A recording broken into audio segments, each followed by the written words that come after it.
Toby, I'll give you thoughts. Do you want to sort of give a summation and if possible, an indication of how we move forward? We will write a report about this. It'd be nice if we had something that was genuinely an outcome rather than a potential outcome rather than output. Mm. That's a No big pressure on that. ask, David. I do think there's a general point which I think comes in from the comments Andrew's just made, which is that you can't have a one-size-fits-all approach. Every community, every locality is different. There is they will have their own networks. They may be a locality which has very poor networks because of degrees of deprivation or the speed with which people move on from there. But therefore trying to say, well, the local church will do this and the local authority will do that may not apply in those areas. So there's got to be that degree of flexibility, but it's going to have to be about equipping local communities, local individuals with some of the skills that they need to manage this. The other part is that whilst you can't be entirely threat neutral, it does make a difference as to whether the fire was terrorist inspired or it was just an unfortunate accident.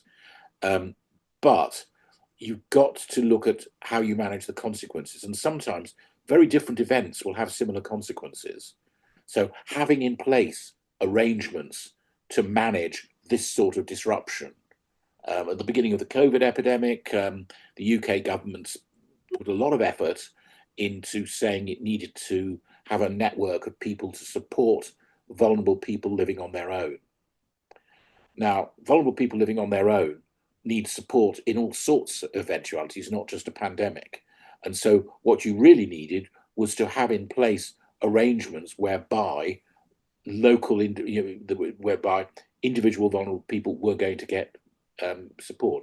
You can now see in the UK that the main utilities are now exchanging information about the vulnerable people on their register, so that if you're registered as having a vulnerability with one, it's shared with your water supplier as well as your electricity company.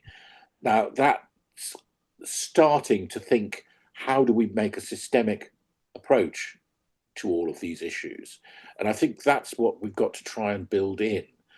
I think the other issue and the other thing that comes out from the Heathrow experience is who owns and who is responsible for the overall risk to the nation, because I doubt very much that anyone was owning the consequences of the disruption at Heathrow, or the other example I gave, the disruption to the rail network, who was owning that in terms of responsibility. Because if somebody was responsible for owning it, they might well have said, actually, it is in the interest of the nation that this extra expenditure takes place at Heathrow to provide emergency power, or that we actually convert all trains so that they can be rebooted by their driver rather than sending an engineer.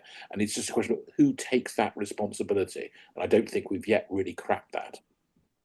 Because we don't have a minister of crisis management, do we, or a ministry or somebody responsible.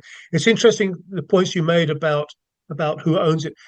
We haven't really even discussed the difference between emergency response and crisis management, because the emergency might be unique, but the crisis that comes after it is often the same. The example I use is the fact that in COVID, the UK government says, well, we were ready for pandemic influenza, not for pandemic coronavirus. And they go, well, I understand that. But nevertheless, once you go into lockdown, it doesn't really matter. Educating our children to be the same, whichever it is. There was a lack of readiness from there. Ebru, we seem to be managing the timing pretty good. Ebru, would you like to come in and have some final comments? Yes, I should say that I am just a little bit distracted. I just got the message about an earthquake hitting Istanbul 6.2 magnitude earthquake hitting Istanbul, and just like my thoughts are concentrated there right now. But I I would say two things that really struck me that I think were very important in these like last conversations. One of the things you mentioned, David, about Fukushima, the example of Fukushima, and I feel like we have not really even discussed the economic case, making the economic case, as you mentioned. You know, they were thinking about this $100 million. I forgot the amount, but I think. You know, we have to make the economic case for investment and taking actions. No, that's important. And also one of the comments that Andrew made about resilience to what, and Andrew was mentioning about his son taking actions and or like education, as Ian also mentioned, education awareness. Here in the US, my daughter is like taking, they are preparing children for being resilient to guns and, you know, gun attacks in schools. You know, in some countries, children are, as Ian was mentioning, the example of like being prepared for floods and earthquakes in Japan. Here, the resilience is focused on, you know, not terror attacks, but gun attacks in schools. So resilience to what? I think that kind of increases um, uh, like each community has its own I feel like each community has its own clear focus areas, and so we are talking about multi-hazard again, like Ian or Andrew mentioned about. I think the focus areas would be I think resilience. I'm sorry, I'm like really lost in my words, but it will be the focus areas of, again, not one size fits all, very contextual. But I'll just leave it here. I'm just like, Your thoughts quite understand your Istanbul, and we hope everything. And of course, Turkish earthquakes is a major, well, Kapuchu is a major area of academic study. We've learned so much from what has happened there. There's been deep research. Can I ask everybody, Toby, if you want to come in, any final thoughts? I'll give you a couple of minutes if you'd like to come. Just anything to add as a final summation? No, done. Can I ask everybody to just give your thanks to our panelists, to Erbu Gencer and Ebru Gencer and to Toby Harris. Thank you both for giving up your time and Ebru to be up there at 5 o'clock in the morning. I mean, we outstanding service to the ISRM. Thank you very much. Um, it is exactly what the ISRM is supposed to do, which is to offer a platform for what we call grown-up conversations. And I think what's missing often, as I look at it, is genuinely grown-up conversations. Thank you to everybody. We will take the material, we will share it with everybody, we'll edit it and share it, put out a report as we do. Hopefully, we'll allow people to understand a bit more now than they did an hour and a half ago, and to open up our own thoughts and our own minds about what we can do. Thank you to everybody who's come up as part of the audience. I appreciate your support. We do appreciate your support. You know that.